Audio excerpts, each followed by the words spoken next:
Webinaret i dag, online-seminaret, handler om at skabe forretning via en website, hvordan man blandt andet kan bruge SEO eller søgemaskineoptimering, hvordan man kan optimere sit website til bedre at konvertere og generere leads, og hvordan man kan via responsive websites kan skabe mere trafik til sin site. Til de af jer, der ikke har prøvet at være på et online webinar før, så kan I se i jeres panel, det der dukker op, det her GoToWebinar kontrolpanel, der kan I se, der er noget, der hedder questions, og der er også noget, der hedder chat. Og det er sådan, at I kan høre mig, men jeg kan ikke høre jer. Der sidder en del mennesker på derude, og hvis jeg kunne høre jer alle sammen, så ville der være frygtelig meget baggrundsstøj, hvor der skulle givetvis nok være nogen, der havde en hund, der gød i baggrunden, eller en, der var ved at brygge kaffe. Så jeg har muted jer, og kan ikke høre jer. I kan ikke høre hinanden. Men jeg kan godt se de ting, I skriver til mig, og I er rigtig velkomne til at skrive spørgsmål undervejs ude i chatten eller ude under questions. Nogle af spørgsmålene vil jeg måske vente med at besvare til sidst eller senere i præsentationen, hvis jeg ved, at jeg kommer ind på det emne, og ellers vil jeg gerne forsøge at tage dem undervejs. I vil også få tilsendt efter webinaret et link, hvor I kan se en optagelse af hele webinaret. Så kan I selvfølgelig ikke stille spørgsmål, hvis I sidder og kigger på det efterfølgende, så jeg vil opfordre jer til at blive hængende, men skulle I have brug for at smutte ud undervejs, så får I altså en e-mail med et link til en videooptagelse af det. Hvis I har problemer, så må I også skrive det i chatten derude. Jeg håber, alle kan høre mig nogenlunde fornuftigt. I Deskgulf arbejder vi med at hjælpe virksomheder med at få mere forretning med deres websites, så for de kunder vi har, der handler websites ikke bare om at præsentere sig, men det handler om faktisk at drive nogle kunder ind i sin butik, eller ind i sin e-shop, eller ned i sin forretning. Og det handler selvfølgelig om at få noget øget synlighed ude på internettet, som man bliver fundet, få spredt kendskabet til sin virksomhed og sine produkter, få genereret noget mere trafik til den website, man nu har, og i sidste ende få nogle flere kunder. Så det vi skal prøve at komme ind på i dag. Jeg skal nok spare jer for en kæmpe gennemgang af, hvad Deskgulf laver. Men jeg vil godt lige bruge 1 minut på at præsentere, så I ved, hvem I har med at gøre.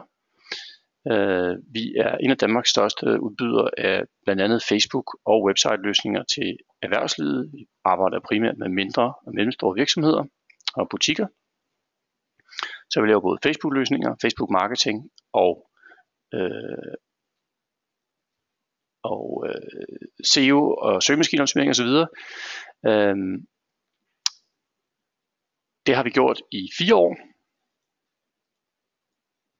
Undskyld, jeg hakker det. Det er fordi, jeg får et spørgsmål, at nogen der siger, at de ikke kan høre noget. Hvis der er mange, der ikke kan høre noget, må jeg gerne sige til. Men ellers, Janni, som har skrevet derude, jeg tror det er på din side, så det kan have noget at gøre med din højttaler. Måske din PC har slået lyden fra. Så det skal du klikke på og se, om du kan finde en løsning på det. For jeg har ikke nogen problemer med alle de andre, som er logget på. Jeg beklager, hvis det ikke lykkes, så prøv at logge ud og logge ind igen. Jeg kan se i hvert fald, at der er andre, der siger, at det går fint igennem. Tak for det. Vi har omkring 2.000 virksomheder, vi har arbejdet for, så vi ved rigtig meget om, hvad der virker inden for blandt andet nogle af de brancher, som er listet her. Detailhandel, service, ferie, fritid, tøj og mode. Vi arbejder også med andre brancher, men det er nogle af dem, hvor vi er rigtig dygtige og har rigtig meget erfaring. Vi laver websites. Det gør vi blandt andet, eller primært via WordPress, som er et af de mest udbredte CMS eller redigeringsværktøjer i verden. Vi laver søgemaskineoptimering. Vi har en række Facebook-apps, som vores kunder kan benytte sig af til at lave konkurrencer på Facebook, rabat og værdikuponer, opsamle e-mailadresser på deres kunder eller på deres leads. Vi hjælper med online annoncering på både Facebook og Google. Vi hjælper også med e-mail marketing, arbejder blandt andet meget med MailChimp som et af værktøjerne. Og så har vi selvfølgelig noget teknisk support, man kan benytte sig af, og noget vi kalder eksperthjælp, hvor vi dybest set går ind og overtager, hvis man ikke selv gider at bruge vores værktøj eller har tid til det, så går vi ind og overtager for eksempel ens Facebook-side og driver aktiviteten for vores kunde, eller driver e-mail marketing eller website-aktiviteterne for vores kunder.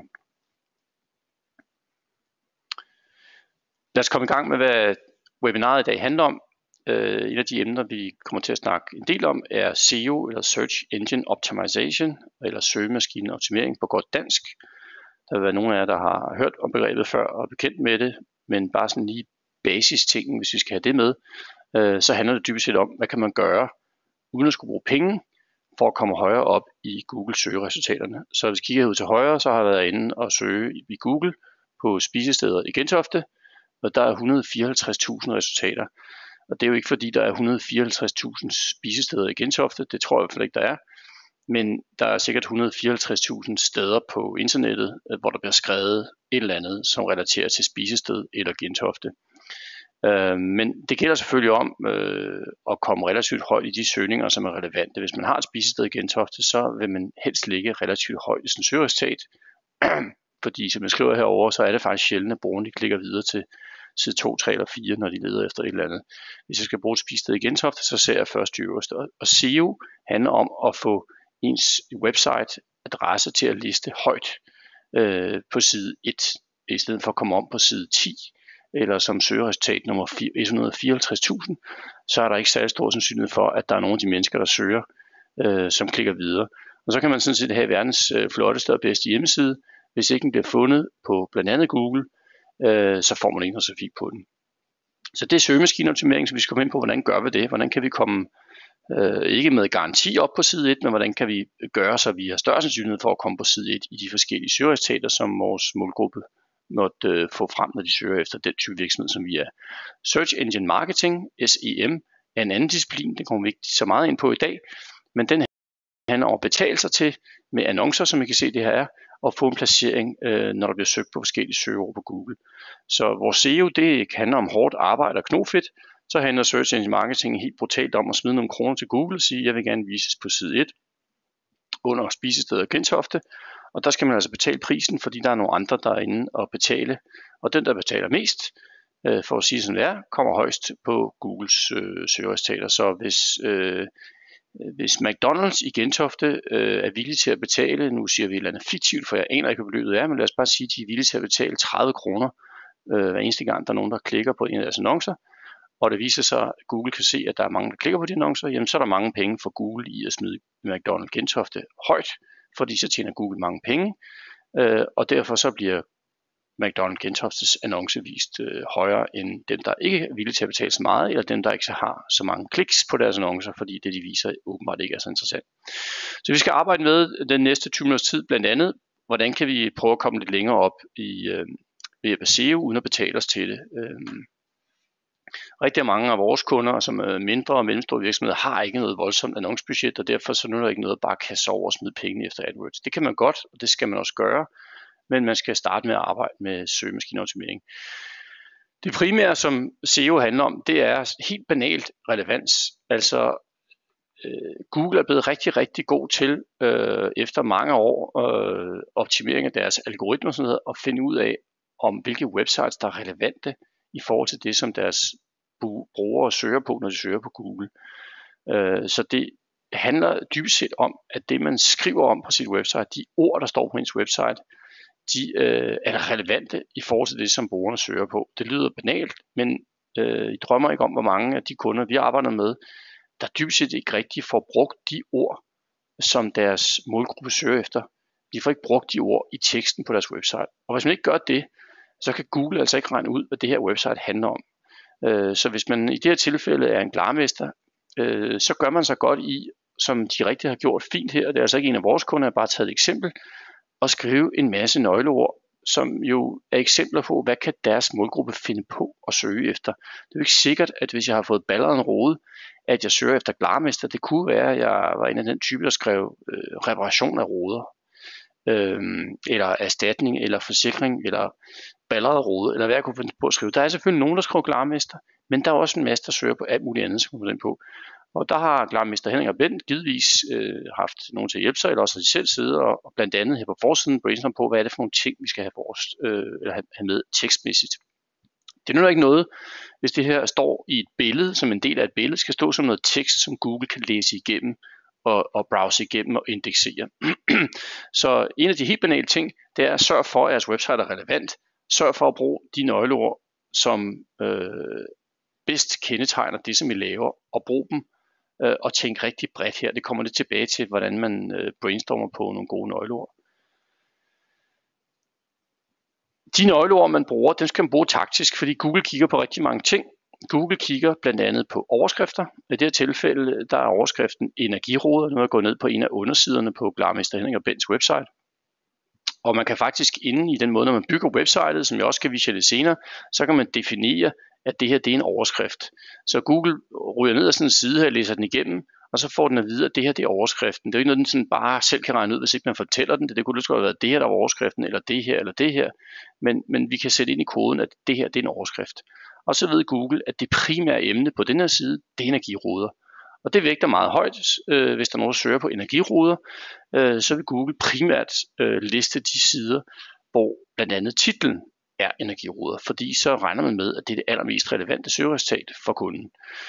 Så det er sidetitlerne, eller overskrifterne, sidetitlerne, det er faktisk dem, vi har heroppe. Så jeg kan se i min browser oppe i fanen, der står også energiruder. Det er også noget, man lægger ind i koden, altså sidetitlen. Så det er ikke noget, brugerne kan se hernede på sidetit på selve indholdet, men det er noget, man lægger ind, så det vil dukke op heroppe. Det er også noget, Google kigger på. Så det nytter altså ikke noget, at titlen heroppe hedder Velkommen, eller hedder Glarmester Bent. Den skal på den her underside energiruder. Fordi så ved Google, det er både en titel, der hedder energiruder, der er også en overskrift, der hedder energiruder, og der står faktisk også noget nede i indholdet af energiruder. Den her side, den må være meget relevant for folk, der søger på energiruder, så den lister vi højere i søgeresultater. URL'er, som det hedder, som er sådan et begreb, vi ikke rigtig har noget for på dansk. Dansk navn på det er måske webstedsadresse. Det er den, der står her i browserfeltet. I kan se henrikogbendt.dk/energiruder. Den kigger Google også rigtig meget på. Hvis vi har gjort os den umage også at kalde URL'en, som det hedder, et af de nøgleord, som vi gerne vil findes på, og det kan man jo gøre for sine forskellige sider, så vil det også have en vægtning hos Google. Første afsnit på hver side kigger Google også på, og I kan se her, Henrik og Bent har været flinke til at skrive energiruder i første afsnit, så det nytter ikke noget, eller det kan det godt, men altså, hvis man vil optimere, så har man ikke en titel energiruder, og så bruger man først ordet energiruder aller nederst på siden af midtvejs. Sørg for at smække det op i det første afsnit. Brug nøgleordene flere gange. I gamle dage der var det sådan, at man kunne næsten snyde Google ved at skrive energiruder 24 gange på en side, og nærmest også bare skrive det ude i siden og nede i bunden, og så kunne man snyde Google til at tænke, det her det handler altså virkelig om energiruder, så det er meget relevant. Google er blevet meget mere raffineret, og arbejder med noget, der hedder søgeordsdensitet, eller hvad kan man sige, hvor tæt er det, hvor fortættet er det her med søgeord. Så der er en grænse for, hvor mange gange man skal nævne det samme søgeord, fordi så slår den faktisk over, og så siger Google, det her, det er manipulation. Der sidder nogen her, der prøver at få det her til at være meget energirodorienteret, mere end det i virkeligheden er, og man bliver faktisk straffet. Så der skal være en naturlig densitet, altså en naturlig brug af ordet energiruder, men det må godt være lidt mere påtvunget, end hvis I bare skulle have lavet normal tekst til en brochure. Nævn energiruder lidt flere gange, end vi har gjort i en brochure. Det kan I godt tillade jer, men hvis I spammer, med så må sige, og der står energiruder 27 gange, så bliver I faktisk straffet. Så noget her alt tags, som Google også kigger på. Og en alt tag, det er også noget, man lægger ind på, det er noget, man lægger på sine billeder. Så her er der et billede af, jeg antager, at det er en energirude, og som I måske lægger mærke til på mange websites, så hvis man holder musen hen over et billede, så kommer der sådan en lille beskrivelse op af, hvad handler det her billede om. Det kigger Google også på, og nu har Henrik og Bents webmaster gjort sådan en ulejlighed at lægge en alt tag ind, der hedder energiruder/termoruder, og det kigger Google også på. Så alt i alt er den her side rigtig fin i forhold til, hvad Google vil kigge på, og Google vil sandsynligvis rate sådan en side som den her relativt højt, når brugerne søger på energiruder.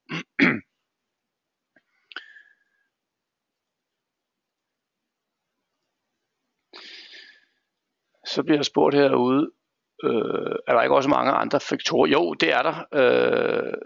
Selv med search marketing, er der ikke mange andre faktorer, der gør sig gældende for, om man kommer højt i Google selv med search marketing? Jo, det er der. Jeg kommer ind på en række flere af dem i dag, så man må ikke tro, at når man har set mit webinar i dag, så kan man komme op på side 1. Det er sindssygt svært at komme på side 1, og der er rigtig hård konkurrence, men det er det, vi skal prøve at tale os lidt igennem i dag, hvad der er for nogle andre ting, der kan gøre det. Men på search marketing, som du spørger til, Lasse, så handler det rigtig meget om, hvor meget man vil betale per klik, og så handler det rigtig meget om, hvor meget Google registrerer, hvor mange der så reelt klikker på din annonce. For uanset om du gerne vil betale 1000 kroner per klik, det er sådan et lidt tænkt eksempel, men lad os bare sige til, hvis det viser sig, at Google kan se, at lige meget hvor mange de viser din annonce på side 1, så er der ikke nogen givet klik på den, for det er simpelthen for irrelevant i forhold til det, de har søgt på, eller det er for kedeligt, men så er der jo ikke nogen penge for Google i at vise din annonce. De tjener kun penge, når der bliver klikket på den. Så viser de hellere en annonce, hvor det kun får 100 kroner eller 10 kroner per klik, men hvor rigtig mange brugere vælger at klikke på den, fordi så kommer der kroner i klassen hos Google. Det er simpelthen rå udbud i efterspørgsel og sådan et auktionsprincip, som Google kører efter. Og så en masse andre ting, som jeg kommer ind på. Vi skal tale lidt om noget, der hedder longtail søgeord. Jeg ved ikke, om man kan sige lang hale søgeord på dansk, men så nu bruger det engelske begreb, og det er ikke for at være fancy, men det er et begreb, som er opfundet af en amerikaner for en del år siden, som man kan bruge inden for rigtig mange ting, og som man også kan bruge inden for søgninger på Google. Så hvis I kigger på den sådan lille smule avancerede graf herude til højre, så er det rent faktisk sådan, hvis vi tager eksemplet glarmester, eller de ydelser, som en glarmester tilbyder, så er det faktisk sådan, at der vil være nogle få søgeord, top 100 søgeordene inden for glarmesterbranchen. De vil få, hvert enkelt af dem har sindssygt mange søgninger. Så det kan være, jeg ved det ikke for glarmester, men lad os antage, at ordet glarmester er et af de hyppigst brugte søgeord, når folk søger efter en glarmester. Det kan man godt antage.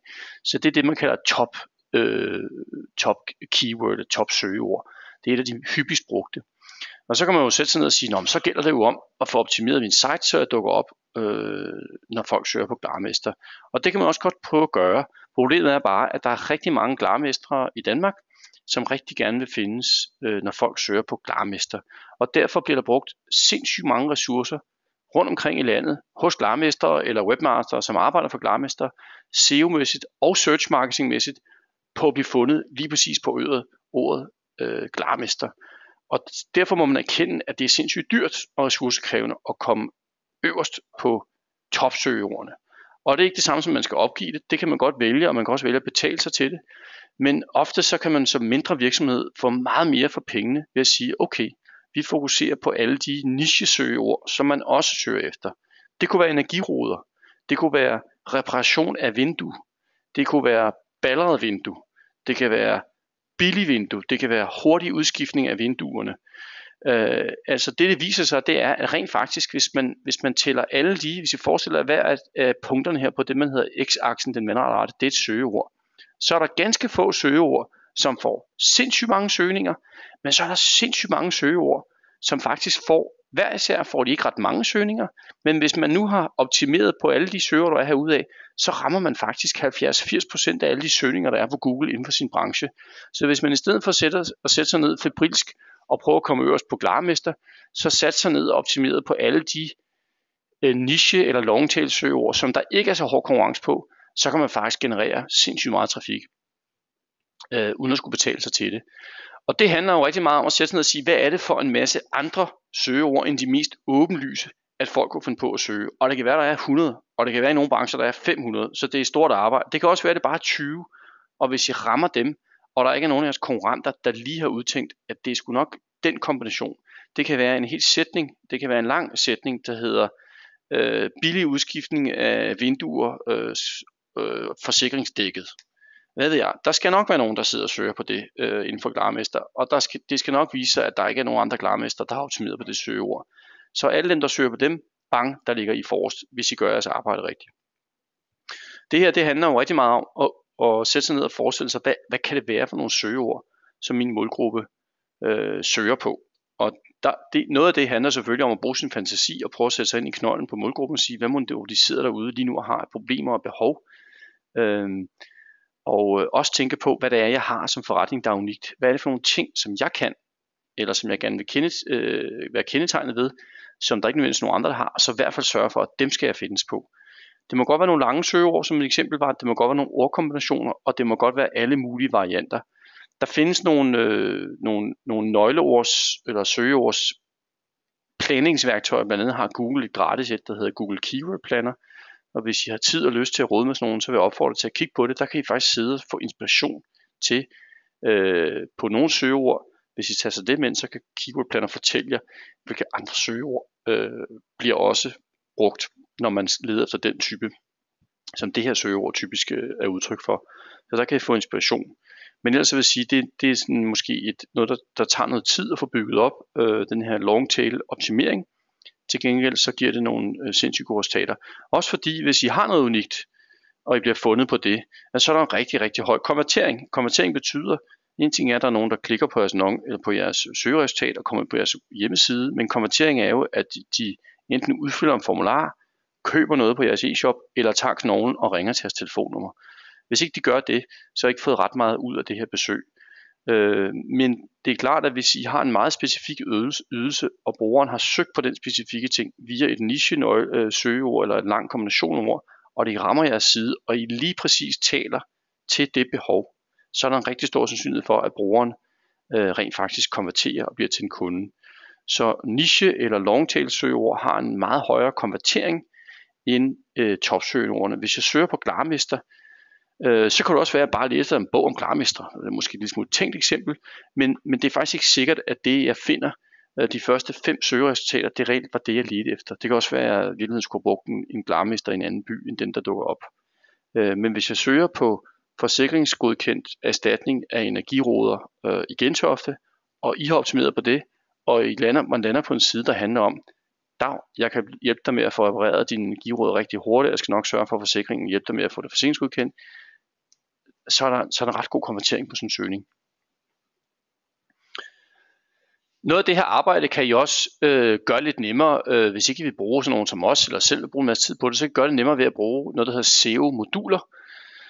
Og i vores værktøj, vores CMS eller website redigeringsværktøj, som vores kunder bruger, der bruger vi blandt andet noget, der hedder Yoast, som er meget populært, eller de mest populære i verden til optimering af SEO-optimering på WordPress websites. Hvis I har et WordPress website, så vil jeg anbefale jer at installere det her SEO-modul, der hedder Yoast. Hvis I ikke har et WordPress website, og I ikke er glade for jeres website, så vil jeg anbefale jer at få et WordPress website, som vi selvfølgelig kan hjælpe jer med, og det her SEO-modul. Det er sindssygt godt til at give mig her er jeg inde, og så beder jeg Yoast om at sige til mig, hvordan rater du den her side, som jeg lige har lavet. Og Yoast kigger den igennem, og siger til mig, jamen de søgeord, som du har indtastet her, nu handler det her om, at vi har en side på vores website, hvor vi markedsfører en Facebook julekalender, som vi har rigtig mange kunder på her op til jul. Og det vil vi selvfølgelig gerne findes på. Den side vil gerne have bliver fundet, når folk sidder på Google og søger på en Facebook julekalenderkonkurrence. Og nu er det her heldigvis noget, jeg har analyseret på, mens vi var at lave den. Og der kan I se, der siger Yoast til mig, du mangler altså at bruge din søgeord og din overskrift. Jeg fik lige klikket en gang for meget. Øjeblik.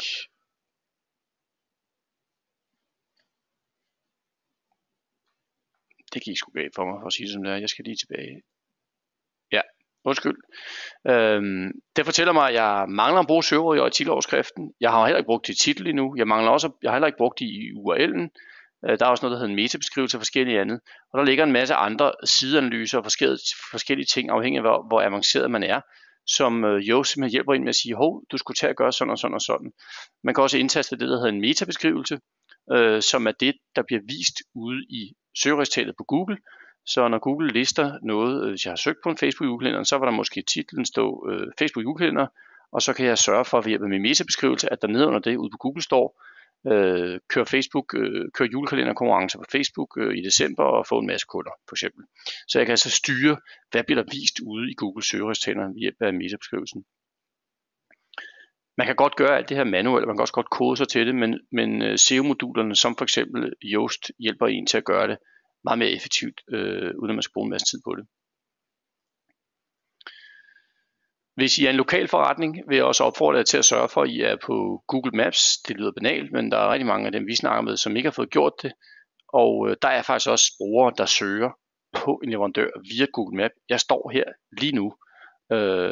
Min bilrulle er balleret. Hvor ligger der en autoreparatør i nærheden? Gå ind på Google Maps og se, hvad der ligger herinde.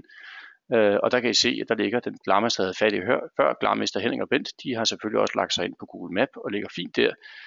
Og ligger og konkurrerer med glarmester Kai B. Hansen dernede, og glarmester John Andersen her lidt længere ude af Strandvejen helt over, hvad det vist. Så sørg for at være oprettet på Google Maps. Sørg i det hele taget for at være oprettet på det, som hedder Google My Business.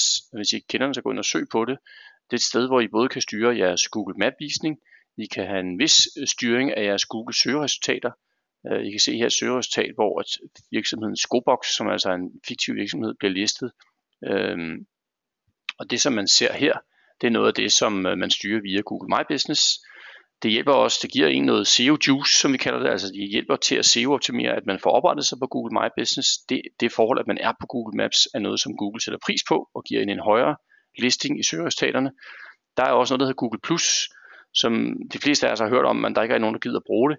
Og det kan man jo så vælge at lade være med, men Google er faktisk så glade for deres egne produkter, at de også belønner de virksomheder, som bruger Google+. Man skal sådan set bare oprette en profil derinde. Det vil Google også sætte pris på, og det vil hjælpe en til at blive listet højere i Google søgeresultater. Så alle de her små ting til sammen kan faktisk løfte en. Så er der Facebook-aktivitet, som rent faktisk også har en impact, en indflydelse på, hvordan man bliver listet på Google. Så hvis ikke I er aktiv på Facebook med jeres forretning, så kan jeg kun sige en ting. Kom i gang. Stort set alt det, I gør på Facebook på jeres firmaside, det har en indflydelse på, hvordan Google rater jer. Det er klart, at fordi en af de ting, som Google kigger på, det er blandt andet, hvilke websites er der flest links til fra andre websites. Fordi links til jeres website, det fortæller Google, at det her det er en populær website. Der er mange andre websites i verden, der henviser og refererer til den, så det må være en vigtig website, den skal liste højere. Og links fra jeres Facebook-side til jeres website tæller altså også dermed, plus at hvis I laver vægopslag, hvor der også er links til jeres websites, og de vægopslag er så heldige at blive delt viralt, så er der pludselig rigtig mange steder på Facebook, hvor der er links ind til jeres website, og det kan Google godt indeksere, og det kan de bruge til at rate jer, når I skal listes i Google og give en højere rating. I kan se et eksempel herude, hvor jeg gik ind og søgte på en Facebook julekalender ude på Google, og vi er så heldige, at de eneste 2, der ligger hen over os, det er nogen, der har købt forhåbentlig dyre domme, hvis det er konkurrenter, og komme øverst i det resultat, men den allerøverste organiske søgeresultat, altså SEO, det er faktisk os. Og det sjove er her, at det er ikke engang vores website, det er faktisk et vægopslag på vores Facebook-side, som bliver listet øverst. Så nogle gange, så har Google altså vurderet i det her tilfælde, at det her vægopslag, givetvis fordi det er blevet delt mange gange, eller liket mange gange, jamen det er faktisk det mest relevante at vise, når der findes en i Danmark, der søger på en Facebook-julekalender, og det er vi rigtig glade for. Og den slags effekter kan I også opnå. Så et vægopslag, som jeg skriver ud, kan godt blive vist på Google. Det er jo et meget godt eksempel på det her. Så kan du selvfølgelig også bruge Facebook, eller I kan bruge det til at drive trafik over til jeres website. Og så skal man heller ikke glemme, at der er altså også brugere flere og flere, som søger på ting ind på Facebook. Jeg kunne også gå ind og søge på Facebook efter spisesteder i Gentofte, eller efter Glarmestre. Det er ikke noget, der sker rigtig meget nu i forhold til, hvad der sker på Google, men der kommer mere og mere af det. Og jeg er garanteret for, at de sidder hos Google og hos Facebook og arbejder på, hvordan de kan lave en søgealgoritme, der er lige så god som Googles. Og man på et tidspunkt vil ligge og lave rigtig mange søgninger efter virksomheder inde på Facebook også. Så konklusionen på alt det her, det er, at jeres Facebook-aktivitet, det giver jer noget gratis SEO. Jeres Facebook-aktivitet hjælper jer med at komme højere op i Google-resultater. Så grib muligheden, og hvis I ikke har forstand på det, så det er noget af det, vi arbejder rigtig meget med, som er rigtig dygtige til, så vil jeg opfordre jer til at tage fat i os, så kan vi fortælle jer, hvordan man gør den slags. Jeg vil godt gøre en lille smule reklame for vores eget system. Jeg skal ikke gå ind i det og vise en hel masse her, men med vores CMS-system, som er baseret på WordPress, der styrer man faktisk sin website og sin Facebook-aktivitet fra et sted. Og det betyder, at hvis man for eksempel laver noget grafik, eller noget tekst, eller noget layout, eller en side, eller en konkurrence, eller en aktivitet, så kan man vælge at publicere den både på sin Facebook-side og på sin website fra det samme sted, og man kan genbruge de ting, man har, så man ikke skal sidde og logge ind flere steder og oprette det samme indhold flere steder. Og så kan man også analysere på, hvor meget trafik får man egentlig fra Facebook over til websiten, eller fra websiten over til Facebook, og bruge det til at optimere sine løsninger. Det var bare et lille pip. Jeg har lov til at gøre lidt reklame indimellem jo. Så skal vi snakke lidt om responsive, som er blevet rigtig, rigtig vigtigt efter, at Google tidligere i år gjorde det, at de sagde, hvis ikke et website er responsive, og jeg skal nok fortælle, hvad det er, så får de ikke så høj listing på Google søgeresultater. Responsive betyder, at jeres website tilpasser sig automatisk til mobilbrugere og tabletbrugere. Og jeg vil godt lige vise jer et eksempel på, hvad det betyder. Hvis I ikke allerede kender det, så lad os tage Glarmesteren i Hellerup, Henrik og Bent. Og det ser jo rigtig fint ud, deres website her i en browser på min PC. Men en simpel måde at teste på, hvordan det ville se ud, hvis jeg besøgte det fra min mobiltelefon. Nu kan jeg af gode grunde ikke rigtig få vist jer min mobiltelefon gennem skærmen her. Men en simpel måde sådan at tilnærme sig, hvordan det vil se ud, det er simpelthen at minimere browseren og se, hvordan ser det her ud i en mindre browser. Og det ser lidt ærgerligt ud, for jeg kan faktisk ikke læse halvdelen af det, der står på det her website. Det her website er ikke responsive. Det her website, det er rigtig fint indholdsmæssigt. Jeg tror, jeg har haft nogen til at hjælpe sig med det. Men det er nærmest ubrugeligt, hvis jeg kommer ind med mobiltelefon, hvor I skal forestille jer, at det her det er den oplevelse, jeg får. Der rører jeg helt ud af den. Det er det, jeg kalder skide irriterende. Jeg skal lige tilbage her. Det er det, jeg kalder skide irriterende, hvis jeg står på min mobiltelefon og skal finde en Klarmester og få sådan en side herfra. Den kan ganske ikke bruge sådan noget. Og der bliver jeg ikke kunde, hvis jeg vil sige det sådan lidt hårdt. Det man skal huske, det er, at over halvdelen af alt brug af internet, det foregår altså i dag via mobiltelefoner og tablets. Så det der med at bygge en website til en PC-skærm, det er simpelthen gammeldags. Man skal faktisk starte med at bygge den til mobil og tablet, og hvis man så gider, så kan man sørge for, at man også kan se det på en PC. Men størstedelen af jeres brugere, de kommer altså, og det gælder også Facebook-brugerne, de kommer altså på nettet via en mobiltelefon eller via en tablet. Et responsive website håndterer alle de platforme, som eksempelvis er herude til højre. Det ser pænt ud, uanset om brugeren kommer ind på en PC, eller en Mac selvfølgelig, eller om de kommer på med en iPad eller en Android-baseret tablet, eller med deres mobiltelefon. Det så er sket, som er ekstra spændende, det er, at Google tidligere på året sagde, hvis vi kan se, at et website ikke er responsive, og det kan Google søge, når de crawler rundt og analyserer de sites, så lister vi det meget, meget lavt, specielt når vores brugere søger på mobiltelefon. Og det vil sige, når jeg går ind på Google via min mobiltelefon eller via min tablet og laver en søgning, så vil jeg primært se de websites i resultatlisten, som er responsive. Og det er klart for Google siger, at det nytter ikke noget at vise nogle resultater på nogle websites, som ikke er responsive, for den bruger, der nu klikker sig ind på de søgeresultater, han får en rigtig dårlig oplevelse. Så vi viser altså primært de websites, som er responsive. Det betyder helt banalt, som jeg har skrevet her forneden, at hvis ikke jeres website er responsive, så bliver det simpelthen ikke fundet så ofte, for halvdelen af brugerne søger efter jeres type virksomhed via mobil eller tablet, og får jeg ikke frem i søgeresultatet, hvis ikke er responsive. Og det andet er selvfølgelig, at halvdelen af brugerne, hvis de skulle endelig finde jer og klikke ind på site, så er det faktisk svært ved at bruge jeres website. Jeg vil godt lige tage Klarmester Henrik og Bent i stedet, ikke fordi jeg skal hamre løs på dem, for jeg synes faktisk, de har en udmærket website. Det var ikke en af vores kunder, det er bare en, jeg fandt tilfældigt det her lige inden. Det ser jo rigtig pænt ud på en PC, men som jeg viste jer før, så er det altså ikke særlig spændende for en iPhone-bruger for eksempel at komme ind på det her. Og nu prøvede jeg så at søge tidligere i dag, da jeg lavede den her, og lavede skærmbilledet, så prøvede jeg at søge på Klarmester i Gentofte med min mobiltelefon, og I kan måske huske, at da jeg søgte efter en Klarmester i Gentofte, der var der Henrik og Bent, der kom øverst på min PC. Nu søger jeg på en mobiltelefon, og han er ikke på side 1, og han er heller ikke på side 2, og jeg scroller videre til side 3, og jeg scroller videre til side 4, og nu er jeg nede og har scrollet rigtig langt, og der kommer Henrik og Bent. Det er ærgerligt for Henrik og Bent, for halvdelen af brugerne sidder og søger efter Klarmester via deres mobiltelefon eller via deres tablet. Så når Henrik og Bent har brugt rigtig mange penge på at søgeoptimere i forhold til PC, så har de faktisk, jeg vil ikke sige, at de har spildt deres penge, men de har faktisk brugt pengene bedre på at lave et responsive website, vil jeg mene. Så straffen for ikke at have et responsive website, det er i sidste ende færre kunder til Henrik og Bent, eller færre kunder til den forretning, som I nu tilbyder.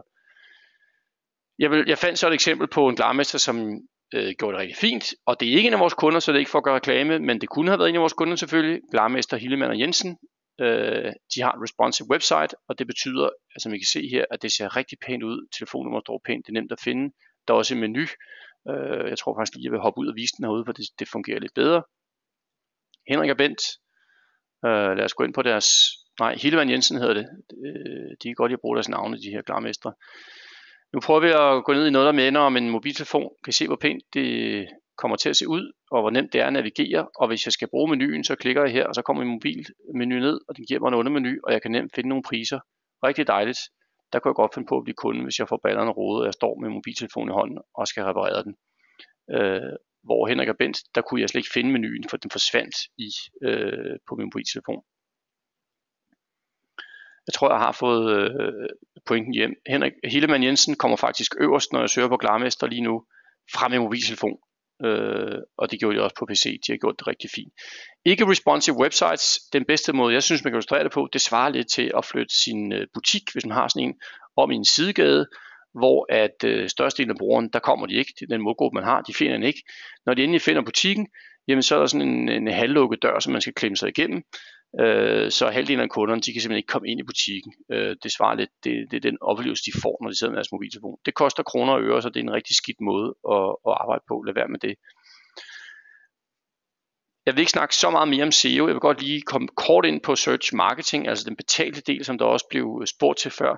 Det er faktisk sådan, at hvis I bruger penge på AdWords, altså search marketing, det er så de annoncer, der er herude eller heroppe, så vil I faktisk få en bedre resultat med jeres betalte annoncer, hvis I har SEO optimeret.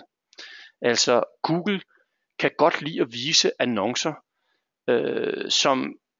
hvor siderne også vurderes så meget relevante, og hvis de vurderes så meget relevante, så er det jo også dem, der bliver vist øverst i de organiske søgeresultater. Så det er også derfor, I ofte vil se, at I både finder et søgeresultat her, og så ude i annoncen. Så I hjælper jer selv, I forbedrer jer effektiviteten af jeres annoncekroner, hvis I søgeoptimerer. I får simpelthen mere for jeres annoncekroner, I får en bedre placering, og givetvis også en højere click-through rate, fordi det der hedder en click rate, hvor mange, der kommer jeg til at klikke lidt mange gange igen, fordi mange af dem, der søger, har det også sådan, at hvis det både står herude, og det også står herinde, jamen så har vi som forbrugere eller brugere det, der siger, det må da være meget relevant det her, det er den, jeg skal klikke på. De er over det hele. Det ser professionelt ud. Og så kan I bruge søgemaskinen markedsføring også til at få noget viden, som kan hjælpe jer med at optimere på forskellige søgeord. Det er lidt mere avanceret, det vil måske kræve, at I har nogen som os til at hjælpe jer, men det vil jeg også anbefale, at I kigger på. Jeg vil godt bruge lidt tid også her, ud over SEO og SEM, også på bare at snakke nogle simple ting, I gør for at optimere. Nu har vi fundet ud af lidt omkring, hvordan vi bedre kan drive trafik til jeres website ved hjælp af SEO, men så handler det selvfølgelig også, som vi snakker om, at når folk lander på jeres website, så gælder det om at få dem til at tage en eller anden handling. Udfylde en formular, tag knoglen og ring til jer, tilmelde sig et eller andet. Hvis ikke de gør det, så har alle jeres annoncekroner eller søgemaskineoptimeringskroner måske været delvis spildt. Så optimering handler om konvertering, men illustrerer det ofte ved sådan en trakt. Der er alle mulige kanaler, der kan drive noget trafik ind til jeres website, og man lander på nogle forskellige sider, udtrykker en form for interesse. Og I kan se i trakten, det er jo selvfølgelig, der er flere og flere, der dropper ud. Nogle, der lander og siger, det var ikke noget for mig, ud. Så er der nogen, der klikker et skridt videre, men finder så ud af, nej, det var heller ikke mig, ud. Og dem, der i sidste ende bliver til kunder, det er desværre kun en eller anden procentdel af det promille af dem, der lander. Og det gælder selvfølgelig om at gøre den her trakt ikke så smal i. Den skal helst være flest muligt af dem, der lander heroppe, der ender med at blive kunden, og ender med at blive en loyal kunde. Og det er det, som optimering handler om. Nogle super simple optimeringstips, som vi kan nå i dag, og der er selvfølgelig rigtig meget mere i det her. Det er selvfølgelig at bruge noget, ikke selvfølgelig, men det er at bruge noget ordentlig grafik. Det er simpelthen dokumenteret, at hvis det er flot grafik og i øjenfaldende, så er der bare en højere konvertering. Der er flere, der klikker sig videre. Formularer, hvis I bruger dem, udfyld et eller andet, rekvirere en brochure, kontakt os. Jo færre felter, jo flere gider udfylde. I kender det sikkert godt selv. 5 felter, så er vi ude i der, hvor man siger, jeg har sgu ikke lige tid til at sidde og udfylde det her lige nu. 3 felter, 2 felter, yes, det er fint. De må godt få mit telefonnummer eller min e-mail. Det er fint nok, det har jeg tid til. Jo flere felter, jo større sandsynlighed er også for at få tastet forkert, og for at vide forkert, din e-mailadresse forkert, hvad vi er. Jeg er allerede færdig, det gider jeg ikke være med til. Så prøv at tænke på, hvor meget information, når I laver formularerne, som I blandt andet kan lave med vores værktøj, hvis I kunder hos os, hvor mange felter er det virkelig nødvendigt at bede kunden om at udfylde. Formular pop-ups, dem kender I sikkert, har set omkring. Det er sådan nogle, der popper op. Det kan være nede i hjørnet. Det kan være nogle, der popper ind over og lægger sig og gør opmærksom på et eller andet budskab, eller gør opmærksom på, at man kan tilmelde sig et nyhedsbrev. Der er rigtig, rigtig høj konvertering på dem i forhold til en almindelig formular, som kan ligge fast på en side. Der er forskellige andre ting, som jeg tror, jeg hopper lidt hen over på. Vi løber stille og rulle tør på tid, og jeg har lidt flere ting, jeg gerne vil vise jer. Men der er selvfølgelig rigtig meget, man kan gøre for at få en bedre konvertering. Calls to action. Det er typisk set, at man husker at minde folk om, at de skal gøre noget. Ring mig op knappen, eller kom i gang nu, eller kontakt os, eller rekvirer et eller andet. Det er en call to action. En website, der bare informerer, men som glemmer at opfordre besøgende til at gøre noget, tæver rigtig meget. Og der er, som I kan se i den her slide, og som I får tilsendt efterfølgende, hvis I sidder og studerer det, der er nogle gode måder at opstille sådan noget på. Sørg for, at jeres titler, sidetitler har en eller anden power statement, et eller andet, du kan sådan, eller hvad vil vi? En undertitel, der måske lige uddyber det. Nogle bulletpunkter, punktopstillinger, der summerer op, hvad det er. Og så en call to action. Hvad vil vi gerne have dig til at gøre? Kontakt os nu, eller ring nu for tilbud, eller få et gratis opkald, eller hvad det nu er. Det kan virke banalt, men der er kæmpe forskel på sådan en call to action, og så på at antage, at folk selv scroller ned i bunden og finder jeres telefonnummer og ringer til jer. Der sker et eller andet inde i vores reptilhjerner, hvor når der er en stor orange knap, der siger, ring nu, det er gratis. Der er simpelthen flere, der ringer, end hvis man selv skal lede efter telefonnummer under kontaktinformationen og ringe op. Jeg vil godt lige til sidst slå et kort slag for WordPress, og fordi WordPress på mange måder dækker mange af de ting, vi har nævnt i dag, hvordan man kan SEO-optimere, hvordan man kan sørge for, at sine websites er responsive. WordPress er et redigeringsværktøj, et content management system, som vi bruger til vores kunder, og der er givetvis nogle af jer, der også bruger det i dag. 24% af alle websites i hele verden baseret på WordPress. Det er simpelthen uden sammenligning det suverænt mest brugte system til at bygge websites på, og det er det, fordi det er pærelet at bruge, det er super fleksibelt, der er tusindvis af funktionaliteter, som man kan koble på, eller man kan lade være, hvis man gerne vil have det simpelt, og det er open source, så bliver hele tiden udviklet, der sidder tusindvis af udviklere rundt omkring i verden og hele tiden forbedrer på det. Det er brugervenligt, og det betyder, at man får det brugt. Der er rigtig mange websites, som egentlig er flotte nok, men det er lige en tand for bøvlet for website-administratoren, eller webmasteren, eller jer som redaktør at bruge, og derfor får I ikke rigtig gjort det. Og det betyder også noget for jeres søgeresultater. Så hvis jeg skal slå et kort slag for det her, så tror jeg bedst jeg kan gøre det ved simpelthen at vise et eksempel på, hvordan vores anvendelse af WordPress fungerer. Og her er jeg inde og redigerer en side, en demoside. Jeg tror faktisk jeg vil gøre det. Jeg lige vil starte forfra og sige, hvis jeg vil oprette et website med vores tool her i WordPress, så har vi i vores virksomhed en række forskellige start websites, man kan benytte sig af. Man kan også starte fra bunden, men vi har her 4 og rigtig mange flere, som man får adgang til som kunde. Så man kan sige, jeg overrækker at bygge det fra bunden. Jeg tager udgangspunkt i et eller andet. Lad os tage ham her, Bistro Figaro. Jeg kan lige få en preview på den og se, hvordan ser den her skabelon ud. Er det noget, jeg kan bruge? Jeg skal selvfølgelig ind og ændre teksterne og flytte rundt på dem og sætte mine egne billeder ind og mit eget Google Map. Men det kan være, at den her type website er noget for mig. Det kan også være, at den ikke er det. Så kan jeg gå tilbage og finde en af de andre.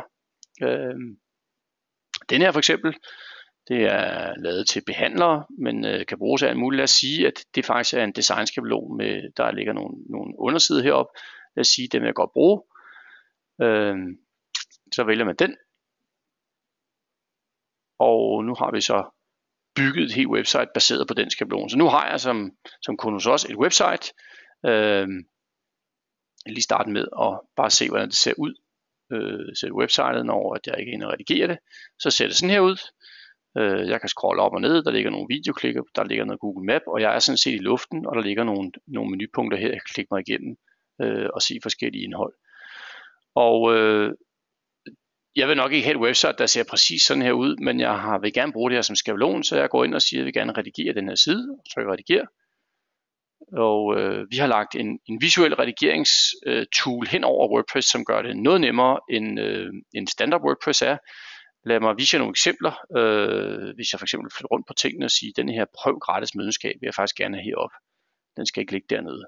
Så trækker jeg sådan set bare i den og siger, nu er den der. Hvis jeg vil rette en tekst, så klikker jeg på teksten. Og tilføjer lidt tekst. Og så har jeg tilføjet det. Det kan også være, at jeg vil flytte lidt rundt på mine tekster. Eller tilføje nogle andre tekster. Det kan også være, at jeg vil fjerne et billede her, og sige, at det der billede, det vil jeg faktisk ikke have.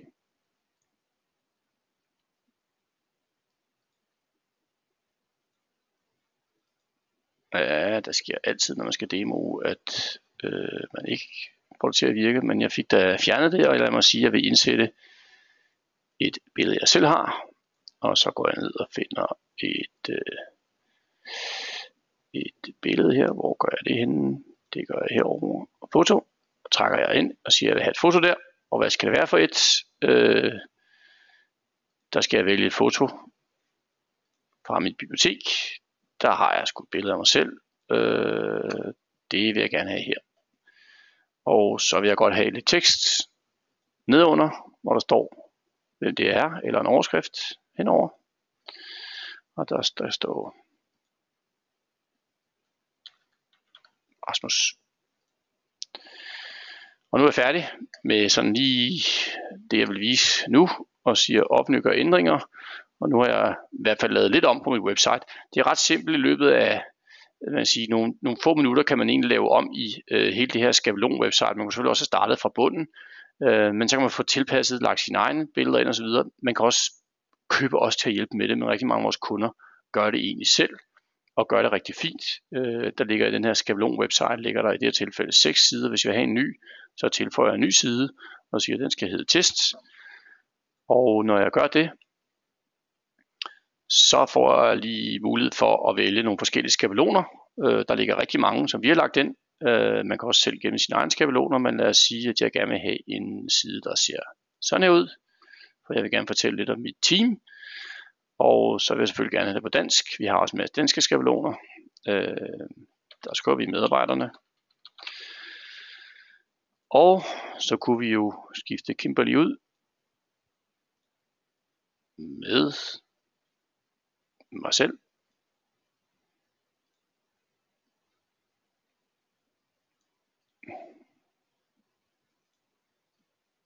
Der var jeg. Værsgo. Og så kunne jeg jo så skrive ned under, at det her, det var Rasmus. Jeg skal ikke trætte jer med en kæmpe gennemgang af alt det her, men jeg vil sige på den måde, at hvis I sidder med en oplevelse af, at det her det er nemmere end det, som I sidder med i dag, så vil jeg rigtig gerne opfordre jer til at tage kontakt til os, fordi det er noget af det, som vi er sindssygt gode til. Det er at bygge nogle websites. Det her websites er jo ikke responsive. Uanset hvad I gør inde i vores redskab, så er det automatisk responsive. Det sørger vi for, at I skal ikke gøre en tødel. Vi sørger for, at teknologien sørger for, at det her det står super skarpt på både mobiltelefoner og tablets. Og forskellige andre ting. Der ligger også SEO-modulet Yoast, som vi har derinde, som gør, at man kan styre sin SEO-optimering. Der er en, der spørger mig, om man selv kan installere det, vi bruger. Det kan man ikke helt. Vi bruger nogle forskellige open source komponenter, som vi har lagt ovenpå WordPress, og så har vi programmeret ekstra på dem. Så du kan se her, når jeg går ud i mit administrationsmodul, så har du et klassisk WordPress administrationsmodul, men den måde man i WordPress redigerer sider på, det er jo noget, der ser sådan her ud, hvor man får sådan en, synes jeg, rigtig kedelig teksteditor. Det her det er den standard redigeringsoplevelsen inde i WordPress, og der har vi så tilføjet nogle moduler, her hedder The Wolf Builder. Det er vores modul, vi har bygget oven på nogle eksisterende open source komponenter, men når man bruger den, så ser den samme side sådan ud til redigering, og det synes vi er en lidt nemmere måde at arbejde med sit indhold på, i hvert fald for den målgruppe, vi har. Så jo, du kan godt installere noget, og hvis du arbejder med det, kan du nå rigtig langt, men det er klart, at hvis du tager fat i os, så synes vi, du kan få et bedre resultat ud af det. Jeg springer lige tilbage og afrunder her, fordi der får nogle spørgsmål omkring,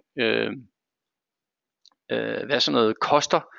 Og hvis man gerne vil have sit website liggende hos os, og man selv vil bygge ved hjælp af det tool, som jeg lige har vist, så koster det ikke ret meget. Det koster 295 kroner at komme i gang, og så kører man for 195 kroner om måneden. Så står vi for at hoste det. Man har adgang til det her WordPress-system med det visuelle redigeringsværktøj. Man har adgang til løbende opdateringer. Vi lægger løbende de nyeste versioner af WordPress, de nyeste versioner og forbedringer, som vi laver på. Man kan ringe ind og få teknisk telefonsupport til en person, som har forstand på WordPress. Det betaler man 195 kroner om måneden for, uden binding. Og man betaler 295 kroner for at komme i gang. Der er nogle standardmoduler inkluderet, blandt andet alle de her designskabeloner. Man kan også bygge det selv fra bunden. Og SEO-modulet, som jeg nævnte, Google Analytics integration, slideshow, billedgalleri, forskellige andre. Der er rigtig mange ting derinde, som man får med i den her pakke. Hvis man ikke har energi til selv at sætte det her site op, selvom det virker brugervenligt osv., man tænker, det er fint, men jeg skal have nogen til at bygge det for mig, og så skal jeg nok selv redigere det derfra, jamen så kan man få os til at bygge det. Vi kan sætte 5 sider op med design og det hele for 5.995. Det betyder så ikke, at man kun har 5 sider. Man kan jo bygge de næste 10 sider selv, og der kopierer man dybest set det, vi har lavet, og redigerer lidt i det, så har man en ekstra side, så kan man komme hurtigt op på 6, 10, 20 sider, uden at skulle bruge os til det. Så mange af vores kunder køber os måske til at lave grundskabelonerne og grunddesignet, og så er det meget nemt for dem at gå ind og oprette nye sider, vælge de skabeloner og lægge deres indhold ind, og bum, så er man i luften. Jeg håber, det besvarer de spørgsmål, der var omkring priser. Vi er kommet igennem nu. Hvis der er flere spørgsmål, så skyd dem nu. Jeg bliver hængende et minuts tid eller to og ser, om der kommer spørgsmål. Og ellers så håber I fik det ud af det, som I vil. I får som sagt tilsendt et link, og jeg vil opfordre jer til, hvis I har lyst og tid, så kontakt en af vores konsulenter. Vi tager rigtig gerne en snak med jer, uforpligtende og gratis over telefonen, kigger på jeres website, kigger på jeres Facebook aktivitet, som vi er rigtig, rigtig stærke til at se, hvad vi eventuelt kunne gøre for jer, hvis I blev kunde her. Jonas og Nikolaj og Mikkel er 3 af dem, jeg har nævnt i dag, som I kan tage fat i, og I er selvfølgelig også velkommen til at ringe til os, eller gå ind på vores hjemmeside og udfylde en formular, så hiver vi fat i jer. Vi bliver hængende et minuts tid, hvis der kommer nogle spørgsmål.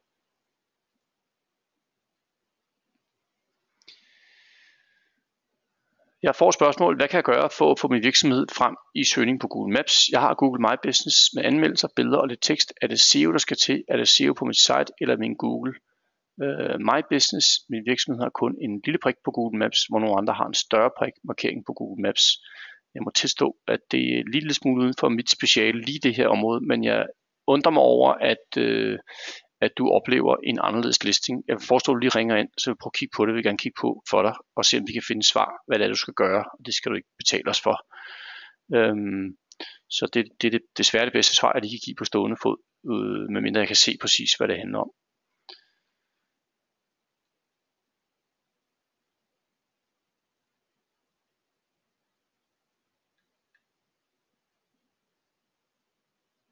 Jeg tror ikke, der kommer flere spørgsmål, så jeg vil lukke af for i dag. Tak for jeres tid, og held og lykke med søgemaskineoptimering derude.